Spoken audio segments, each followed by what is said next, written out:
Still talking about Diddy. But now it's coming full circle. So everything people wanted the trial to be is exactly what 50 Cent's doc turned into. Biggest revelations from the new Netflix documentary about Sean Diddy Combs.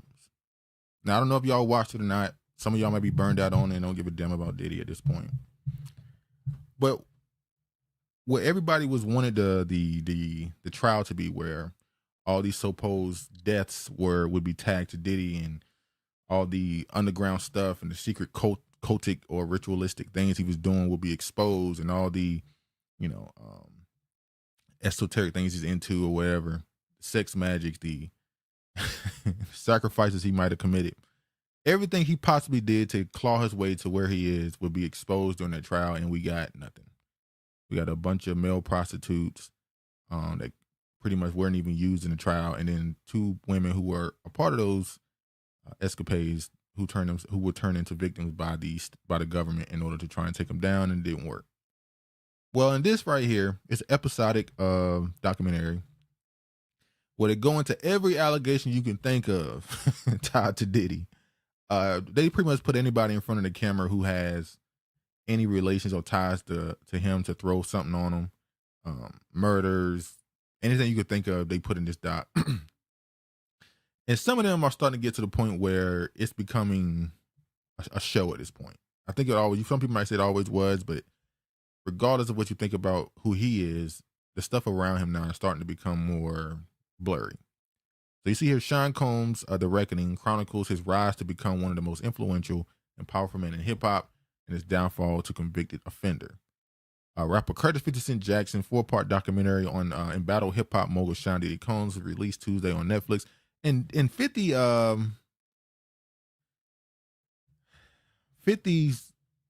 being a part of this, to me, kind of soils it, kind of poisons it.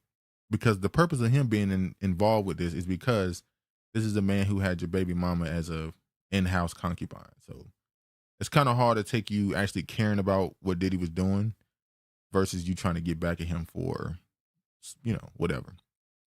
But it chronicles his rise to become one of the most powerful men in hip-hop and his downfall in a wave of accusations involving sexual assault and abuse. Jackson, who executive produced the project, told NBC News in a recent interview that he had worked on a documentary for over a year with director Alexandria Stapleton. Below are some of the key moments from the series: the murder of Tupac and Biggie Smalls. The documentary dives into the murders of rapper Tupac Shakur and Notorious B.I.G., a catalyst for East Coast and West Coast feud in 1990. Shakur died on September 13, 1996, 6 days after he was gunned down in a drive-by shooting. 6 days after he was gunned down in a drive-by shooting in Las Vegas. Notorious B.I.G. was gunned down in a drive-by shooting on March 9th, 1997.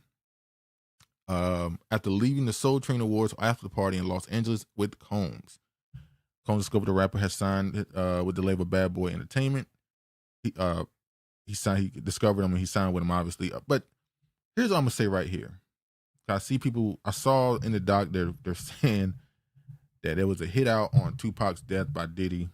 And I'm gonna say this. We saw on video, because this is before we confuse everything on AI. We saw on video Tupac walk up to a man, punch him, and then go on to beat him with other dudes. They jumped him. That same man, then killed him later on that night. Or at least shot him and he died later from the injuries. I don't know how you can say that's on Diddy. Like, we saw what happened. We saw the cause and effect right there. So they also said in this doc that when Biggie died, that Diddy didn't pay for his funeral. He used the money from Biggie's actual estate to actually pay for the funeral. He used Biggie's money to pay for Biggie's funeral.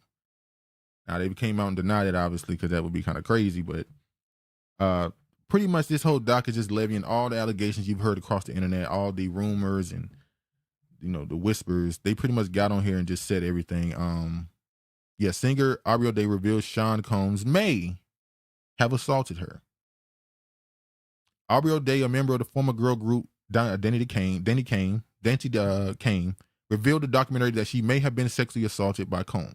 She said a lawyer representing the alleged victim reached out to her about an affidavit the lawyer had received. I was told it was an assault. O'Day said she said she has no recollection of the alleged assault. So you put a person in the dock who apparently passed out or something happened where she don't remember what happened. She came to, went on about things, and she's being told it's assault. She's being told that she was assaulted, even though she doesn't know she was assaulted. And you put this in the documentary where you're just alleging all these things, you're throwing everything at the wall. This to me proves, like, at this point it's becoming burnt out. The 50 Cent thing, the Diddy thing, at this point, when he gets out, it's gonna be very interesting when he gets out, how he decides to move. Is he gonna go quiet and just go to another country and move on about his business, or is he gonna try to go out and maneuver, not to gain esteem back, but to just kind of go at his quote unquote enemies, expose certain things?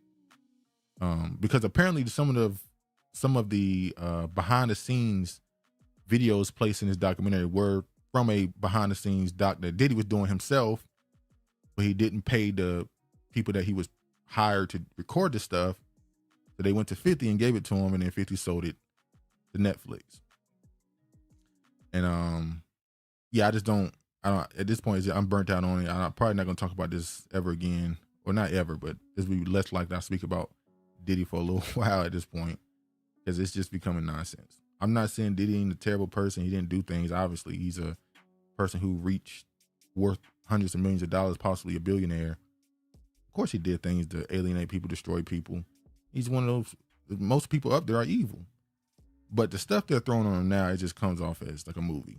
It's just like, come on. Virginia says he'll come and resume the same thing. He's not going to learn because he doesn't believe he's done anything immoral, and that's my point. Like, when he gets out, there are more people in the industry that have done what he's done or accused of than people who haven't. Probably there are more people who agree like that he didn't do nothing wrong. Wow, he just having some fun, and it is what it is. People just had bad experiences with him or something. But I just don't think it's gonna be as down bad as they think it is. I think once he quote unquote beat the case and didn't get the years that they wanted him to get, I think he's already turning right now. That's why I think they want to get his documentary out as fast as possible. Because I think once he get out of there, it's gonna look different. It's unfortunate because if he is guilty of all these things, he's an evil, wicked dude. But once he steps foot out of that prison, the first interview he does, the first pictures he gets taken of him, the first time he's public, it's just going to be different. I can already tell. As many as I've seen people see this documentary and say, "Oh, after this doc, Diddy is evil. I can't deal with Diddy." Like, well, I thought y'all said that a year ago when he was accused of all this stuff. Now y'all, I don't understand. Like, what more are you learning about 50 Cent? I'm sorry, not 50 Cent, Diddy, where you're changing your opinion? I don't guess how you know it's all performative online. When he gets out, it's gonna be totally different. But also, Netflix responds to Diddy's cease and desist over docuseries. No one was paid to participate. Sean Combs' reckoning has been publicly condemned by Diddy's reps, but Netflix is standing behind it.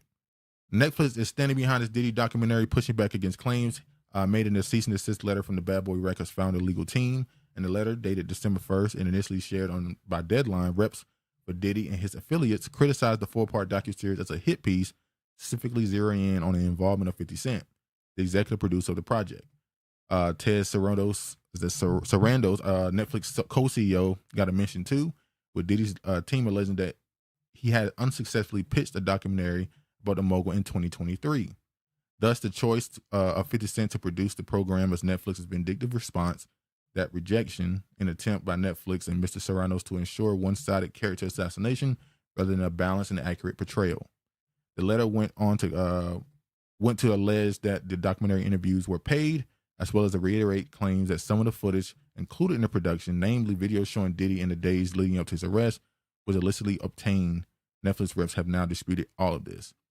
The claims are being made by Sean Combs' The Reckoning are false, as a Netflix spokesperson told Complex on Wednesday. The project has no ties to any past conversation between Sean Combs and Netflix. The footage of Combs heading up to his indictment and arrest were illegally obtained. It's not a hit piece or an act of retribution. Curtis Jackson is executive producer, but does not have creative control. No one was paid to participate. Complex has also reached out to rest for Diddy for comment. The story may be updated. A spokesperson for Diddy said the previous statement that they would not be commenting on individual claims featured in the Alexandria Stapleton directed doc which pulls from interviews from Bad Boy album alum, Mark Curry and Danny Kane's Aubrey O'Day, among others. Many of the people featured his long-standing personal grievances, financial motives, or credibility issues that have been documented for years. The spokesperson said on the day the series was released to Netflix, several of these stories have already been addressed in court filings, and others were never raised in any legal form because it's simply not true.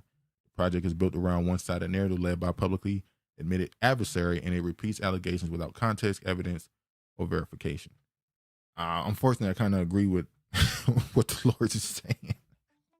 They're kind of right, but it is what it is. Every dog has his day, and we'll see what happens when he gets out if these people have they start moving slightly different. Also, it's kind of obvious with 50 Cent that he's using this as a way to catapult himself into a little more influence, especially in the film and movie industry.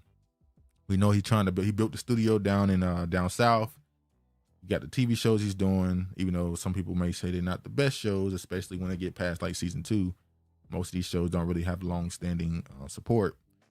But it's clear he's trying to get a footing in that world. And the same way he did back in the early 2000s with Ja Rule and all these people, he's doing the same thing with Diddy, using this as a way to build himself into more influence, to kind of get the place that Diddy had. Not saying he wants to do the same things as Diddy, obviously, because we've never heard those allegations towards him, but this is a stepping stool for him, it seemed like.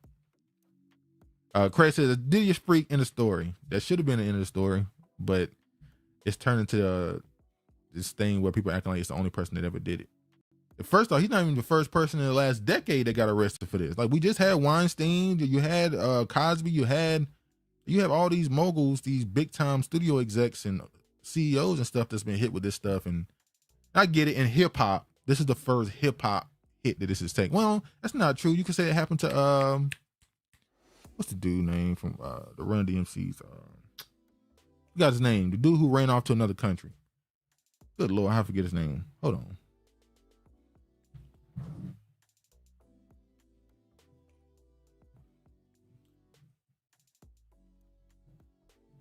Russell Simmons. Goddamn, how I forget Russell Simmons' name? It's like Russell Simmons though. Russell Simmons was one of those cases, but I guess it didn't get this big, I guess. But anyway, let's move on. Like I said, they already came out and said that the story of him taking his money, using Biggie's money to pay for his own funeral isn't true. They came out and denied certain things. It is what it is. We'll see what happens when he get out.